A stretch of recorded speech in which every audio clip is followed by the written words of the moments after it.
it's gonna be working fine. And network issue, it's quite obvious in my case to just simply face the network issue. By the way, let's simply get the things done. So coming back to this particular thing, we are gonna be summarizing some of the things on the right side, and we are gonna be just simply going through it.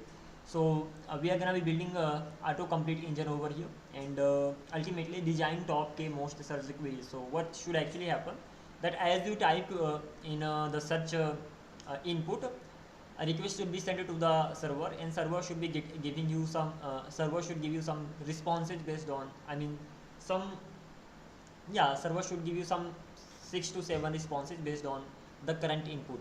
So they are kind of gonna be suggestions that you are gonna be getting. So by the way, suppose you entered SW, so you should be getting swing, swiggy, swan, swim, etc. I mean, there can be different ones as well, and this is how you are gonna be getting suggestions whenever you just simply type. So again, whenever it comes to building something, so suppose you want to build something, so whenever it comes to building, so the first thing is comes, that is question and questioning. Ultimately you have to know more, know about your application. So this is the first thing that you have to simply focus on. So when it comes to questioning, so how many autocomplete suggestions is needed, so how many do we need? So suppose we need 6 over here. Again, I will not be like doing the calculation and all, everything is already done, so I will just simply be talking about them verbally over here. In if needed, we will be just simply doing some back of the envelope calculation. That thing may be done today. How to decide the search result based on the popularity? So ultimately we have to just get the most popular ones. Search key length, that's gonna be 100, and that's fine as well. Like the suggestions length, that's gonna be the search key, whatever we are searching, max that can be 100. The English language is gonna be supported, it should be need to sort, yes, that's gonna be sorted, and sorted on the basis of it. We will be saying exactly how it's going to be sorted, but it is definitely gonna be sorted maybe based on the popularity. And case sensitive, that's gonna be no daily monthly active users, that they are 5 million. So we have this much, and if there I mean there are 5 million, that simply means 5 into million, that means 10 to the power 6. So 10 to the power 6 is called 5 multiplied by 10 to the power 6, that 2 million. So 1000, and after that million comes, right, 10 to the power 6. So that is equivalent to 2 to the power kilobyte. Megabyte comes, megabyte, kilobyte, megabyte, come on, yeah. This is something that you will have to keep in mind anyhow. So when it comes to kilobyte, that is equivalent to 10 to the power 3, and when it comes to megabyte, that should be equivalent to 10 to the power 6. So this is how it's actually gonna be going on. So yeah, sort of this is how we'll be just simply getting the calculation done. Again, this is not the primary focus right now, but yeah, you can just simply get this particular thing done as well. By the way, when it comes to autocomplete, so we have to focus on 2 things over here. We have to gather the data. Once we have gathered the data, we have to just simply get the, I mean, we have to search the queries. So as we are just simply searching, we have to keep gathering the data as well. So this is the first thing. So data gathering, ultimately when we have asked the questions, and especially the second thing that we have to keep in mind, that is in auto, or let's keep it here, would be better, in autocomplete mainly. Autocomplete, we have to keep the data gathering in mind. Like you have to gather the data anyhow, because then only on the basis of that data you can just simply show the result. And we have to just simply have the data query. So we should be able to query the data, we should be able to just simply gather the data. So these are the things that we have to keep in mind. So data gathering service responsible for collecting information. Data query service given a search query or prefix return top 6 most results. This is how it's gonna be going on. Then data gathering service ultimately SQL database is going to be used over here, and we are gonna be sorting them. I mean, we are gonna be suggesting them based on the frequency. So kind of the frequency means popularity, so they are gonna be sorted based on the popularity.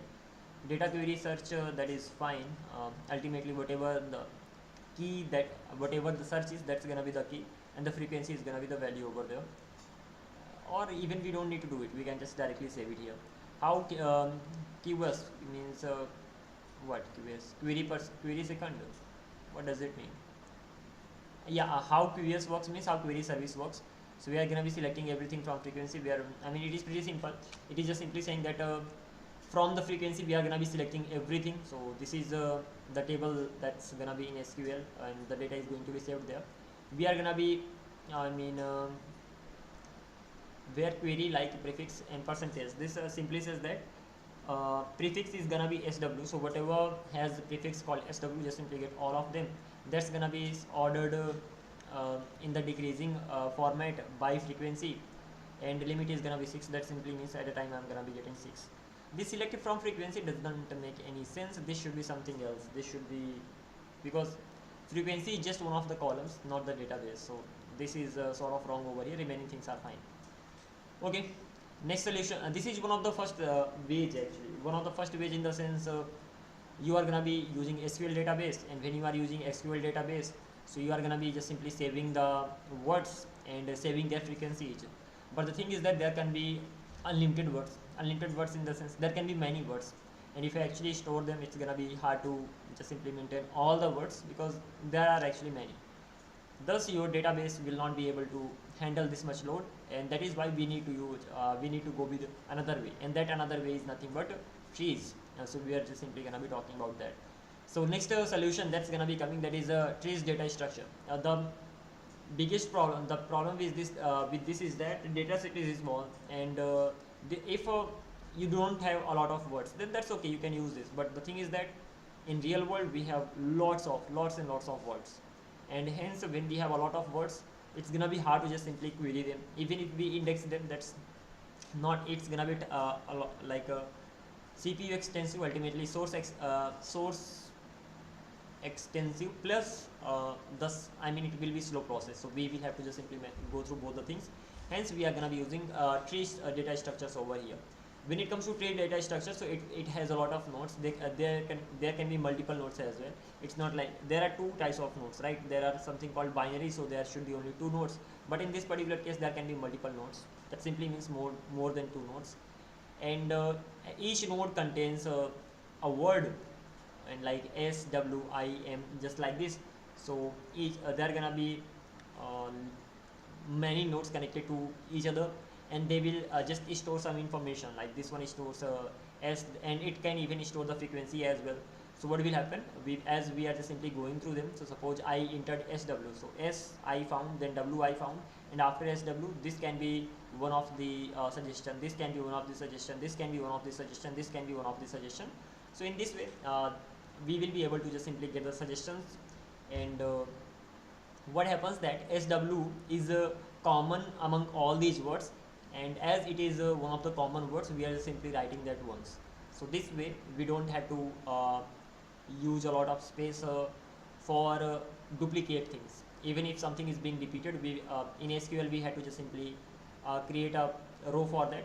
In here we can just simply use that common that common collection of words. So this is how it's gonna be going on. Okay, going ahead, and when it comes to trace, so we can store some information over here. It needs to have a end of word, so ultimately the node that I have, so if the word is ending at some node, so ultimately it should have the info that the word ends here, and at each node even a word end, it's completely, yeah, even if there is a single letter, sometimes a single letter is a word. Okay, so wherever we write that single letter, that can be the ending point as well. So ultimately it should have boolean value, end of word. It should have frequency, exactly what is the frequency of that. And lastly, this thing I didn't really understand well because I'm not good at DSA. I don't even know DSA, so I have to learn that. So tree is multiplied by children and 26. So ultimately this is fine, 26 letters are gonna be there in trees. This doesn't really make sense, but okay, this information is also gonna be there. If I'm not wrong, it is just simply saying that in this particular trees I'm gonna be having 26 letters and then multiplied by something. Could be something, as I learn DSA, then I'm gonna be going through this thing. I'm gonna be coming back to these concepts when I learn LLD. Okay, so this is how it's gonna be going on. Probably with normal trees, modify normal trees to implement autocomplete, the length of the prefix to be searched, total number of nodes in trees, and number of children of given node. First of all, if there's any node, suppose this S is the node or this W is the node, so that particular node can have multiple children. So this is the first thing. So C stands for that kind of count of C stands for children over here, especially number of children. N stands for total number of nodes in trees, so that can be actually unlimited. There can actually be many nodes ultimately. And length, p length of the prefix to be searched. So we will ultimately, if the length is not clear, like if the length is not fixed, so you will have to just as if there is not fixed length of any query, in that particular case you will have to in the database, in the tree database, you will have to search or you will have to traverse in that particular tree as per the length of the input that I provide. So that is the first thing. Total number of nodes, that completely depends. Again, you can fix it, not really. So total number of nodes are gonna be there for sure. Number of children of a given node, that can be unlimited as well. Let's see how it's gonna be going on. So top k most frequent queries. So find the prefix. So O of p. This is telling me now it's all about DSA part here. So O of p mainly gives you what? It just simply tells you about something. I'm not getting the exact word over here, but O of p simply gives you like how many times you will have to traverse through it to just simply get the right result. Okay, so find the prefix O of p means you p is nothing but the query that the input that you are gonna be entering over there, and as per the length of the input. So the input length, whatever the input length is there, that many times you will have to just simply traverse in the tree to just simply get the right result. So this is the first thing. If we can make it fixed, suppose we can say that the input the query, that's gonna be max to max 100. So if that is fixed, then we don't really need to worry about O of p. That's gonna be then O of 1. Again, this is something I have to know more about in DSA, so that is why I'm not gonna be digging deeper into all these things. Once I know DSA, I'm gonna be going back to going through all these things again. Okay, so this is the first thing. If the kind of length of the query is not fixed, we will have to traverse through the trees those many ultimately as per the length of the query. So if the length of the query is about 200 letters, so we will have to traverse through the tree more. If that is 100, we will have to traverse less. If that is fixed 100, then that's gonna be for sure that okay, there are gonna be only 100 letters in a query, hence we have to just simply traverse 100 times, and because of that thing, that's gonna be O of 1. Okay, traverse the subtree from this node to get all the valid children. Traverse to the okay, as for the children, there can be many children, so that's gonna be O of c, and that is also right. So ultimately, as there can be c number of children, so if we want to get the results, we will have to traverse c number of times, hence that's gonna be O of c. Sort the result on the basis of the frequency. And again, this is sort of the important one, that we got the prefix, that is fine. We got the number of so using the prefix, ultimately we got the right word. Once we got the right word, we got the ultimately here we got the query. So whatever query we entered, we found the location of that using this. So ultimately, suppose I entered SW, so I got here using that. And apart from this particular thing, then using the O of c, this is nothing but it is just simply showing how many times you will have to traverse. So O of c simply shows how many times you will need, how many times you will have to traverse to get the right word. So O of c just simply tells you about children. So after W, all these are the children over here. So this is the query, these are the children. So you will have to just simply go through them. And lastly, once we got the result, suppose I got the right word, after that I have to write words actually, because we have to get many. And after that we will have to just simply kind of sort them as well. So sorting is gonna be O of c log c. Again, do not ask me about this. This is all about DSA. So if we just simply, these many times you need to traverse to just simply sort them. So this is all about that. And now if we just simply add them, so this is gonna be total time complexity. So these many times you will have to traverse here. So this is gonna be the time complexity over there. So there are two things, time complexity and space complexities. We are gonna be going through both, but for now, traverse complete try is so ultimately, in worst cases, you will have to traverse through all the trees. So suppose this is the tree that you have. So if things are not fixed, if the query is not fixed, if the children are not fixed and all something like that, so you will have to traverse through all the trees in worst case. So what could be the solution to this? The solution is that limit the max length of the query first of all. So right now, we said the query can be of any length. Right now we are fixing it by 100 length max, and cache top 6 results of each node. So what we are actually gonna do, that instead of making requests again, suppose I entered SW, so I reached here, and then after that I'm just simply figuring out all the possible suggestions over here. What could be the better solution? The better solution can be that at each node you have to just simply cache the top 6 results. So if that is SW, so over here I'm gonna be caching swim, swing, swan, and similarly like this I'm gonna be just simply I'm gonna be caching, and this will be happening on all the nodes. And if it is happening on all the nodes, that simply means we will have to increase the storage. If we are increasing the storage and caching it, and caching the top 6 results at each node, so this way what will happen, as I entered SW, I already have 6 cached values over here. I'm gonna be just simply using them. So hence we don't have to loop through traverse through the whole tree. So what will happen, O of C is gonna be 1 because we don't have to traverse. O of P is gonna be 1 as well because there is a fixed length, and we do not have to sort because they will have the frequency as well. So I'm gonna be storing the frequency here at each node, so they are gonna be sorted based on the frequency. Hence this is gonna be O of 1, O of 1, O of 1, that's simply gonna be equals to 1. So limit the max length of the string. Users rarely search for very long string. P is a small, say 100 characters. O of P is gonna be 1. Cache top 6 results. K is small, which is 6. Cache them at each node. So this is what we have planned to do. Okay, it's pretty simple. So top K prefix is gonna be O of 1. Sort a result on the basis of the frequency O of 1 because they are gonna be already sorted. Because we have the frequency over there, and we are gonna be storing them based on the frequency. Total complexity O of 1, O of 1, that's gonna be O of 1. So this is how it's gonna be going on. Trade-off is gonna be that simple. You will have to increase the space. You will have to, in order to cache them, you will have to use extra space. So this is gonna be something that you will have to keep in mind.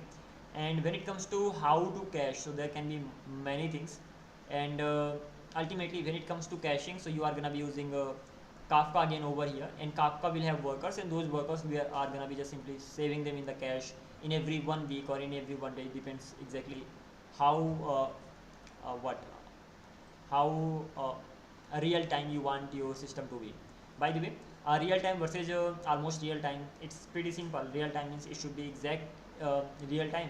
Almost real time means it should be data should be updated in some intervals, and real time search prediction, that is almost impossible. That's what has been mentioned here. And then top suggestions may not change much, not critical to update outreach at every request. What it is just simply saying that when it comes to updating the cache, you should update the cache in every 1 week or in every 1 day if you want it the real time the most. But ultimately updating it in every query, that doesn't really make any sense. Real time versus timely updates. Twitter may use a more real time system than Origin, that is right, but not for us Google.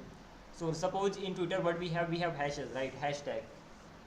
So when it comes to Twitter, so as as that hashtag is being used, or ultimately used by the people, that should be more searchable, right? So on Twitter we have to make it the real time the most, but in our case when it comes to making a URL ultimately auto complete suggestions, we don't really need to do it. Even if we are just simply updating it in once a week, that's gonna be fine. Going ahead from here, so ultimately what do we have to do? As we enter it, and as we send any query to our database, the query is not database, server. So whenever we search something, we just simply send the query to the server. Server gets the queries, and once the server gets the query, server needs to store the queries in a database. So ultimately server is gonna be storing the query. Apart from that thing, it will be just having the logs, timestamp ultimately exactly when it got that particular query. And after that, there's gonna be analytics log. So ultimately you will have to create a service. So you already have the log saved in your database. You will be creating aggregator service, that the main job of this service will be getting the data from the analytics log. So it will get the data from the database, it will format that, and after formatting that, it will aggregate the data in such a way so that it is understandable. It makes more sense. Here the data is in whichever format the queries it received. Now after formatting it, it will format it in a readable format, in a more understandable format. So when it comes to aggregator service, so aggregate data to be processed for the format correction. Non-real-time system, of course, that's gonna be aggregate once a week. That is also fine if we are updating it once a week. For more real-time systems, aggregate once a day. Again, we don't really need to do. In for our autocomplete, that's gonna be once a week. That's gonna be more than enough. And suppose in aggregated we will have the query, we will have the time, we will have the frequency. So ultimately here we had just a query and timestamp, but the same word could have been queried many times. Hence the query frequency will actually get here. That's also done. So we have the logs. Ultimately that this is nothing but the database. Aggregator service will get the data from the database, ultimately from the log. It will format that. Once formatted, workers are gonna be getting the formatted data. They are gonna be just simply saving them in the try-db and try-catch. So this is how it's gonna be going on. Pretty simple.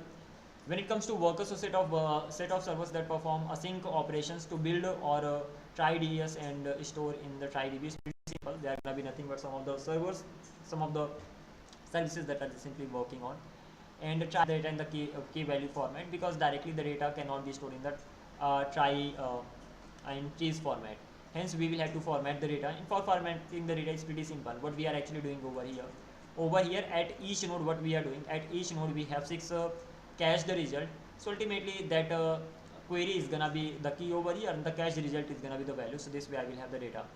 So when it comes to this over here, so try serialize. So ultimately the try format data that I have, I'm gonna be just simply serializing in the key value format, mainly because my database cannot store try formatted data data in the try format. Hence we will have to convert them into the key value format. So this is the thing. So first time suppose I got 1 lakh request in a week. After that my aggregator service just simply aggregated the data, and I got aggregated data, and then that particular data will be saved in the try-db and try-catch. So this is how it's gonna be going on. And as I search the queries, so suppose I search SW. So first of all I will check in my try-catch whether I have that or not. If I do not have that, I will be just simply checking that in my try-db. So this is how it's gonna be going on. And ultimately even a try-db, because first of all we will check in the cache. If the cache does not have that, then we are going to be checking it in the db. So this is how it's going to be going on. A such query is sent to the load balancer. The load balancer route this out to server. Server tries to fetch the data from the cache db if exists. If not, replenish data from dp to cache. If cache is full, cache is down. Okay. Ultimately, if cache does not have the data, or the cache is down and all, or even if it is full, it will just simply get the data from the try-db, and then it will be just simply saving it in the cache as well. So this is how it's gonna be going on. And then further optimizations. So instead of sending HTTP request, we can send the requests called Ajax. So we have to just simply go through it. The main reason is that I just know it theoretically. Ajax request, they do not refresh the page. HTTP they do. So we have to just simply talk about. We have to know more about this. And HTTP not use Ajax use this. Browser send Ajax request for autocomplete. It will not refresh out page at each letter. So this is something we have to still ask the ChatGPT about. To decrease the load on our server, we can also cache the results at the browser side. That can also be done. Offensive and abusive words, there's gonna be a filter that will be just simply removing them. As far as scaling the DB, we can use a sharding key, shard on the basis of the first English letters, characters. Ultimately, what is happening? We will be just simply going through it really quickly, revising it again. But there can be in cache you can directly store it. You don't really need to worry about it, because in cache you can store try formatted data, try data structure formatted data. But in the database, you need to store the data in the key value format. And if you are using NoSQL, and if you are you suppose using MongoDB and something, so you have key and value. And when you have key and value, you will have, of course, you will have to just simply scale the data. And as you are scaling the data, so you will have to make sure that some way or the other the data is actually put in a proper structured format. Hence we'll make sure that one database is just actually storing the words starting with one letter, another one is starting with another one. So this way we can just simply shard the data on the basis of the characters over here. We could have sharded it directly as well, but the thing is that if we are not maintaining the group over here, group of the letters that start with A and then B then C, then it's gonna be hard to just simply get the result out of the database because we'll have to query in all the databases to get the right result. So the best thing could be that there can be, if there are 26 letters, so there are gonna be 26 databases, and if some words are being used the most, so just take two characters to just simply kind of uh, assign the database. So if there is a letter that doesn't there are not many characters using that, so you can just simply assign one database to that particular word. If a particular word has many characters, many words being built using that, in that particular case that character can be assigned two different databases or three different databases, and you can just simply even further kind of further categorize that. So suppose earlier we were using the simply A and B, C, D, just like that, and if A is being used the most, you are going to be using AA and to AN, then AN to AZ, something like this. So this is how it's going to be going on, pretty simple. Multiple language, we can just simply support multiple languages as well. There can be Unicode characters if you are going to be using it worldwide, and the better thing can be that do not use Unicode. Even for that thing, create different servers country wise, so it's going to be even faster in that particular case. And CD and cache for better response, we can just simply cache it as well. So ultimately what we did over here is starting from scratch. So first of all, that was the auto complete what auto complete server, or call it anything, auto complete service we wanted to create. So when it comes to this, so we will just simply provide our query. So suppose the query is SW. On the basis of that thing, first of all, we thought of using key, not key value actually.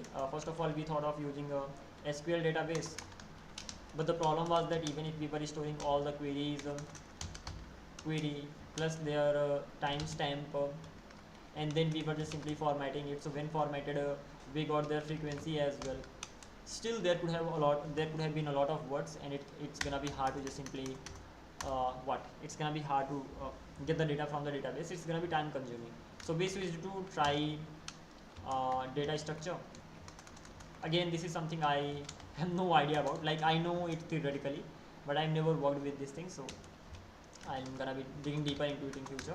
But as for right now, we have try data structure. So ultimately in this particular case, what we are doing, that we will be storing the letter. So the letter is gonna be there, plus we will have the frequency of that. So frequency is gonna be the frequency, plus we will have we have the letter, we have the frequency, we will have cached result as well. So we will have at least 6 cached results. So this way we will not have to traverse through them. So this is the first way. So this way we solve the problem of querying the data. And apart from this particular thing, as we query the data, so as we query the data, ultimately we send the request to the servers. So at that time, we have to save the queries in the DB, DB in the sense, of course, in this try data structure. Once that is saved, after that, what do we have to do? That we will have some workers over here running. So we'll have some workers. Ultimately, PubSub model, you can just simply assume. So ultimately we will have publisher, and we will have a subscriber. PubSub model ultimately. So there are gonna be workers, there are gonna be publishers, and workers are gonna be just simply getting the data from the database, and they will just simply, workers over here, subscribers, they will just simply save the data in the try cache plus DB database. So they are gonna be just simply saving it, and once that is actually saved, then that is it. You don't really need to worry about it. And apart from this particular thing, you have to horizontally, so ultimately you have to scale the database, right? So you will have to scale the DB for sure, that is scale DB. For scaling DB, you can have as many databases as there are words. If there are 26 words, you can have 26 DB each, and you can further customize it. Like if there are few words, suppose A is being used the most, in that particular case, instead of having 1 DB for A, you can have 2 DB each for A, and you can even further divide it like this. So A to AM will go to first DB, and AN to AZ will go to the second DB. So this is how it's gonna be going on. So you can just simply keep further dividing into parts. So this is how it's gonna be going on. And lastly, we can just simply cache the data wherever it's possible to be cached, and this is how we are just simply gonna be getting the job done. So already this particular thing is done as well. So this was not all about autocomplete engine. So that's what we've done. And lastly we have Instagram. So let's get this particular thing done as well. Though I talked about this earlier as well. So it's not quite a big thing, but let's simply get it done. It's pretty simple what we are gonna be doing here. Let's simply go through it. So when it comes to Insta, again we will ask questions exactly what are the features that we need to design. So we want to create a post, right? Especially when we want to create a post, we will have image, video, reel and all. And the important thing is that until unless you do it, you just simply start thinking of the applications, how many queries, all these things are gonna be there. It's not gonna make any sense. So even that is why I'm taking it lightly. It's not like I have to cram it or something. I know that I will have to just simply think of the applications, how the overall structure is gonna be on my own. So it doesn't matter whether I have written it here. If I understand the overall things, that's great. Now I have to start thinking before building. Then only it will be getting easier and easier. By the way, let's continue. So we are gonna be creating the images, videos and reels. We will have follow and follow. We will have the see feed. So these are the features that we have. There can be unlimited users that we can follow. There are 20 million active users. Again, these are just assumptions, so you can assume anything. It's completely up to you. Back of the envelope calculation. So there are total 20 million users. So we have to just simply get the QPS. So if there are 20 million users, so 20 multiplied by 10, 2 to the power, that's around million, 10 to the power 6. So 2 to the power 20, and these many users we have, like so million stands for 2 to the power 20 over here. And once we have this, then we have to get we have these many users, and as there are these many users, so ultimately what will happen, 20 million, let me write here. So when it comes to users, so daily active users, so DAU, that is gonna be 20 million. And apart from this particular thing, one user suppose sends 10 requests. Again, it can be even more than that, 10 requests per day. And just for an example, I mean, it can be anything. And when it comes to those 10 requests, so 1 request is 1 by 10 is the ratio for writing and reading. So ultimately the user posts 1 time and reads the remaining 9 times. So this is how it's going to be going on. That simply means we have 20 million users. As we have 20 million users, so if we talk about what divided by this, so that's gonna be around 1 by 10 ultimately. And if we just simply divide it by 10, that's gonna be 10 million. No, that's gonna be bad. 10%. 10% of 20 million. Let me get it done. 10% of 20 million. How much is it? So 10% of this, that is this much. So 20 and 1 2 3 4 5, so ultimately 2 million that's gonna be, right? So just a minute, if I try to calculate it here, so we have 20 and divided by 1 by 10, so this 2 is gonna be cancelled, so ultimately I will have 2 million, that is right. So ultimately 2 million requests are gonna be for what? 2 million requests are gonna be for writing, and remaining 80 million requests, so 90% are the requests for writing, right? So in that particular case, we have total these many requests, 20 million requests.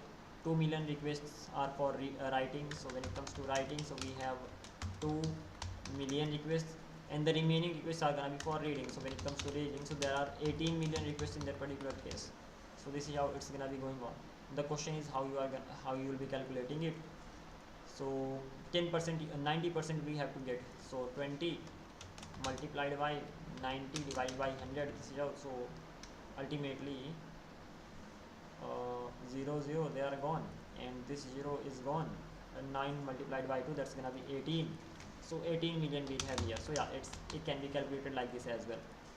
So this thing is done too. So we have 2 million requests for writing, and for reading we have 18 million requests. Now we can even get the a request in seconds as well. So for that particular thing, writing query per second, we can just simply get it. For getting it, we have 2 million divided by, that's gonna be 86 400. And similarly, reading query per second, I mean this way you can just simply calculate it. We have 18 million divided by 86 400. When it comes to the calculation of this over here, 2 million means 2 multiplied by 2 to the power million 2 to the power 20, and divided by 86 400. So in this particular case we have to just simply divide it, right? So let's do the division part as well. So 2 divided by 86 400, that's gonna be this much. Let's simply run it. This is the result that I have got here, multiplied by 2 to the power 20. And now 1 2 3 4 5 6. So let me do further calculations over here. I'm gonna be going 6 digits further. So 2.315 multiplied by 10 to the power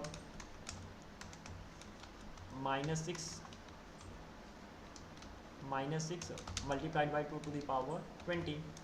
And 10 to the power minus 6 means 2.3 multiplied by 10 to the power minus 6 means 2 to the power minus 20, and multiplied by 2 to the power 20. At the end of the day, 2.3 what? Even 2.3 requests. That is it. These ones got cancelled automatically. 2.3 requests per second. That doesn't make sense. In a day, we are getting 2 million requests. Okay. And 2.3 requests in a second. So ultimately, in a day, we have these many. These many seconds. So let me do the further calculation here. Oh, it doesn't make any sense. 1 2 3 4 5 6 2.3 and 10 to the power minus 6, no doubt that's gonna be that. And 2 to the power 20 was already here. 10 to the power minus 6 means minus 20 as well. It's gonna be cancelled. 2.3 is gonna be here. So in that particular case, 86400 multiplied by 2.3, it's gonna be this much. How much is it? So 2 million requests we get, right? So 1 2 3 4 5, this is 1,98,000. it is nowhere even close. So is it in thousand or something? How are gonna be getting this? Okay,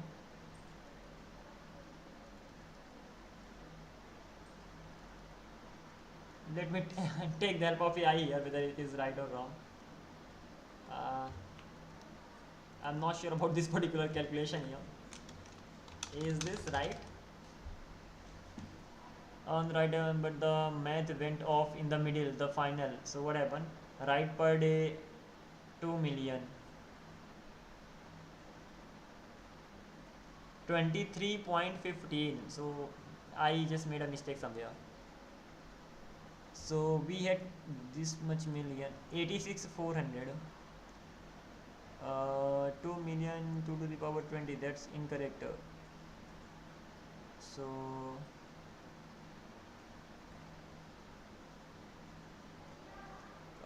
2.3, this step is wrong over. Just a minute, give me a second.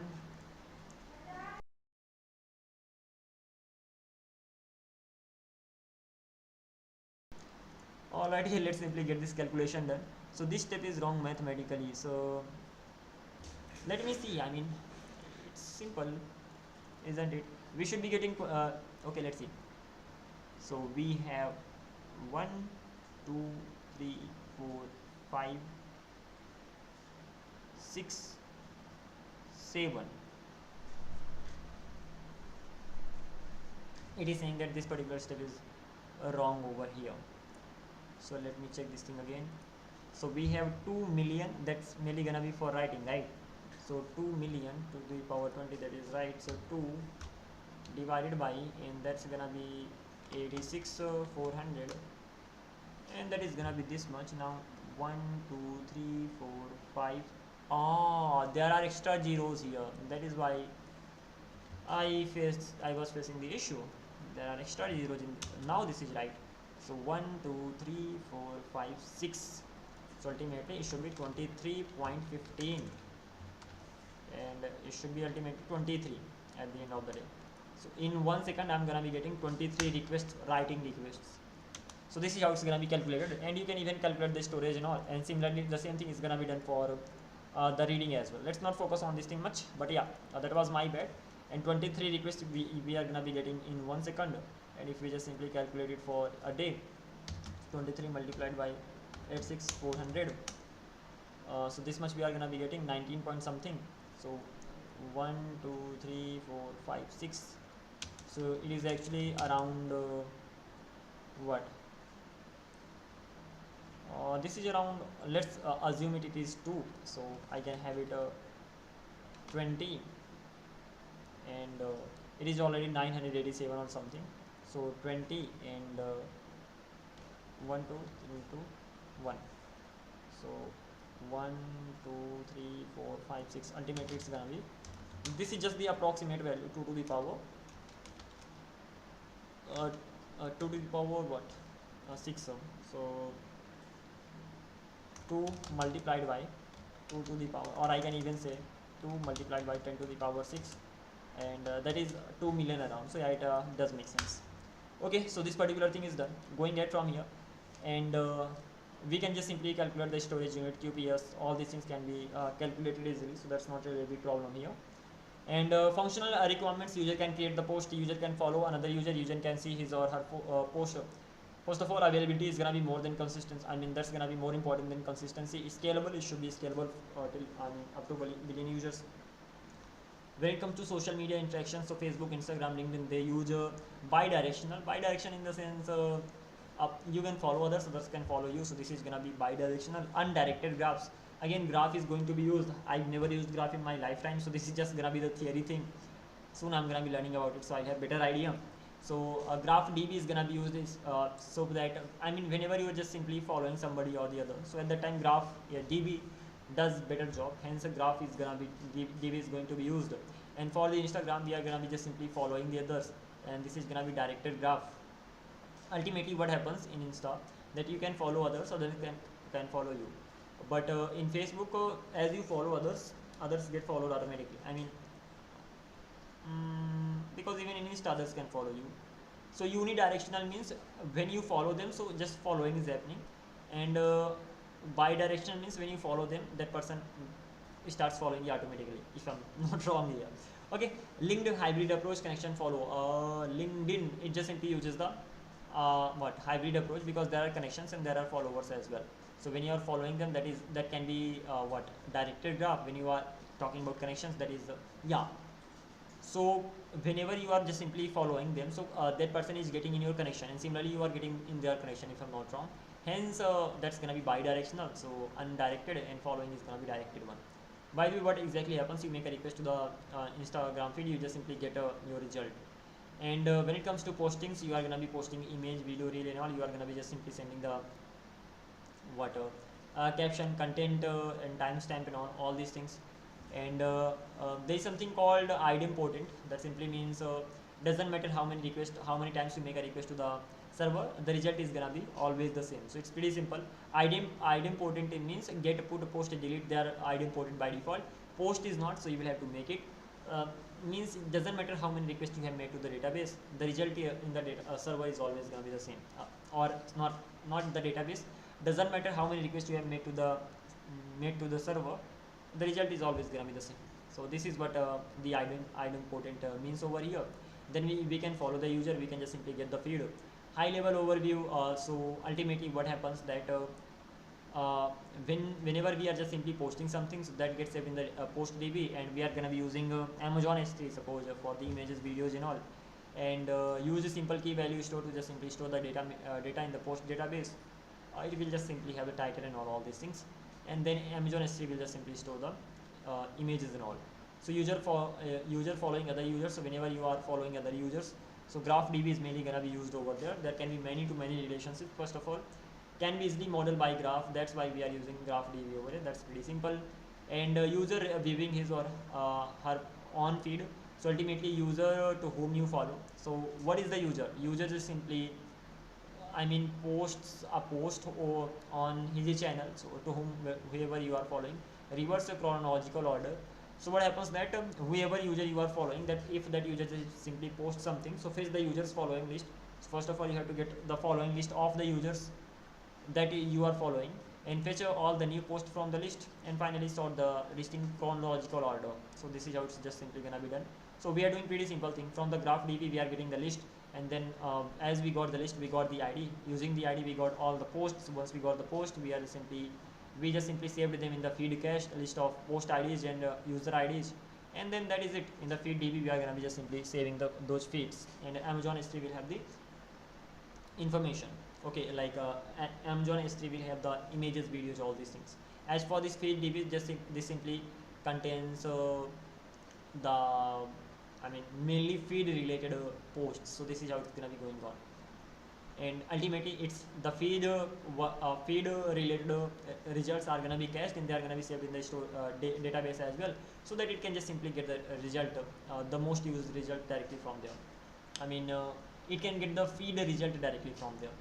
And when it comes to Instagram, read far more than write. So data fetching should be fast, and write can be slower, but read should always be fast. And for making the read fast, there are two types of methods over here: pull based and push based. Pull based means you will have to get the data from the, you will have to make a request to the server to get the data.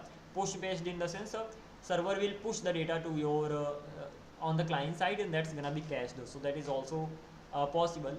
And the thing is that if you have less users, so pushing is a better approach over here. But if you have a lot of users like Virat Kohli or any influencer for that sake, so that's not gonna be the best one, because if there are users more than million or something, or billion or something, million let's consider, and if you are actually using pushing based method, so you will push the method to all the users, and if some of them are inactive, then your pushing will be for no use, right? So that is why we do not do this for many users.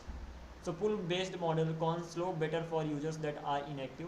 Push based method, read is fast, user post pre-compute in my followers feed cache. So ultimately you just simply push it on the client side and just simply cache that. Ultimately, in when pushing, you just simply pre-calculate. This is how it just simply goes on. Pros, read is faster, cons bad for inactive users. Hard key problem, it's pretty simple. Celebrity problem means as you are just simply pushing to all the users, and there are many users, so if they are inactive, that's gonna be bad, right? And that is why this problem occurs. So ultimately, let's use a push the based approach. So user posting something, we will, okay, this is simple. What happens over here, that we will fetch the followers list of the current user. So ultimately what happens, as soon as the user posted something, we are fetching the list. So from graph DB we are getting all the users whom I am following. Then I made a request to the feed cache, and in the feed cache I just simply saved user ID and post ID. In the feed DB I did the same. Why I did the same? So that next time I can just simply get all the user and post ID, user ID and post ID whom I am following. So instead of making a request to the graph DB, I will make a request to the cache. If that cache doesn't have any value, I will be making the request in the DB, and this is how I'm gonna be getting the user ID and post ID directly. So this is how I'm gonna be getting it done.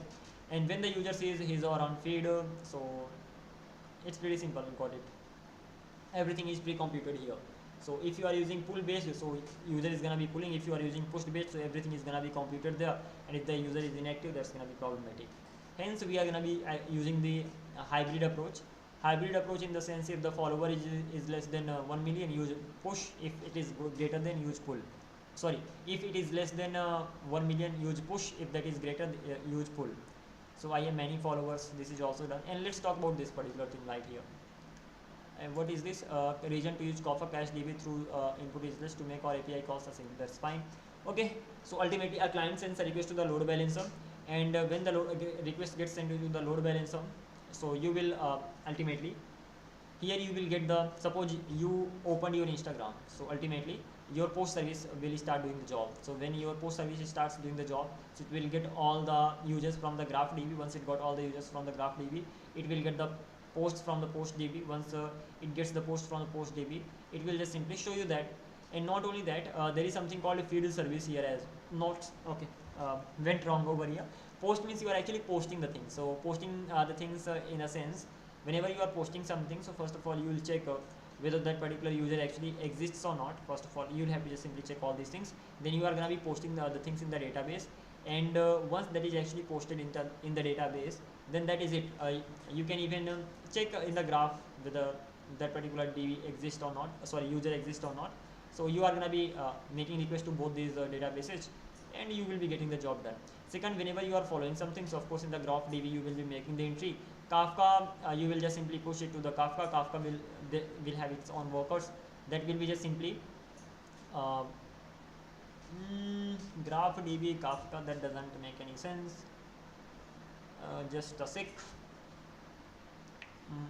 We are using the user as well, user ID here. So in the feed cache, even if we don't have any post, we are just simply saving the user information. That's fine as well. I mean, that's not really a big problem. So as soon as I followed somebody, so that got added in my feed cache, and even if I don't have any post IDs of that. And now whenever I'm getting the feed, so first of all I'm getting all the post, I'm getting the user. Once I got all the, first of all I got all the users. Once I got the users, using the user ID I got all the post. Once I got all the post, I just simply saved in the feed cache. And once I ultimately I saved a user ID and post IDs in the feed cache, and that got saved in the DB as well. And this is how it got done. So ultimately what we did here, so we were working on Instagram feed over here. When it comes to Instagram feed, we just thought about two things over here, that suppose we have 20 million users, the user can be anything, so we are gonna be reading ultimately, and second one is that we are gonna be writing. So let's talk about reading over here. So when it comes to reading, so we have to make the reading faster, because the faster it is the better it is. So for making it faster, we have two approaches over here, push based and pull based methods over here. And apart from this particular thing, we are gonna be using something called especially when we will have a condition over here that if it is less than 1 million, then use push, because there are less users, so pushing is fine. If there are more users, then use pull. So this is how it's gonna be going on. So this is mainly for reading. When it comes to writing, so and one more thing, especially when it comes to writing, so we are gonna be using graph DB over here. Graph DB mainly for the following, because we are following people. So we are gonna be using graph DB over here, especially for storing images. We are gonna be using Amazon DB as well for authentication. Ultimately for saving the posts, we can use normal, I mean any DB. So that can be SQL or no SQL. It depends exactly which one you are gonna be using. But yeah, this is how you can just simply decide the things and all. And that is it. We are gonna be using one more thing, that is Kafka here, mainly for Kafka is going to be used whenever we are just simply making a request to read, right? At that time we are just simply gonna be caching. So ultimately whenever we are reading something, at that time we are gonna be caching the result as well. So Kafka is gonna be used here as well. And even whenever we are like creating a new user, at that time Kafka needs to be used here as well, for just simply caching the user info. So this is how, not even just the user info, user ID is more than enough. So I'm just simply gonna be caching the user ID whom I'm simply following. So this is how just simply gonna be going on. And these are the things that we discussed over here. Hope I'm not missing something. And again, this is just the theory part. In real life we actually have to do all these things manually, then only things are gonna be making more sense. So whatever I know, I just know theoretically, so it doesn't really matter whether I even know that, but it matters actually. I came to know about so many words, so many things. Like actually this is how overall things happen. Now how they happen and how we do them practically, that is yet to be seen, that is yet to be learned in LLD part. And before learning the LLD part, I will keep revising it. It's not like this is just the end. And the course that I was following, these many things were actually covered, so I just simply learned these many things. but still we have to keep digging deeper into them until I start LLD, and then we'll all do all these things manually. Before LLD, let's start learning about DSA stuff. So from tomorrow onwards, I'm gonna be starting DSA, and the goal is that 2 months, I mean, I don't know whether they are enough or not, but at least within 2 months, I don't wanna be the master in the DSA, but I should have enough knowledge to start my LLD. The main reason I'm gonna be learning DSA, that is for LLD. I don't have to crack any interviews and all that. Of course this is helpful, but cracking interview is not the goal.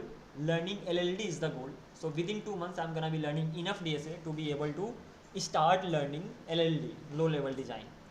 And meanwhile, then we'll keep working on this. So probably 2 months are gonna be enough, or probably even less than that.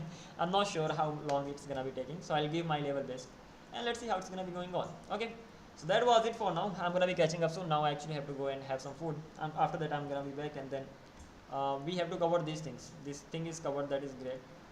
We were going through DevOps section as well, and we have to talk about what we have to deploy something over there. So in the DevOps, we have to just simply deploy something. So that is also something that we have. There was a project that's not a difficult one, especially any project, MUD project, that doesn't seem to be difficult, at least now. So we will be just simply getting it done. There are some bugs there, so we will be fixing them. And there is something called V-test that we have to go through. This is V-test is used for API testing and all. So yeah, even V-test part is almost done from my side. So we'll be just simply recapping all these things very soon. Until then, bye bye, take care, and I'm gonna be catching up soon. Bye bye.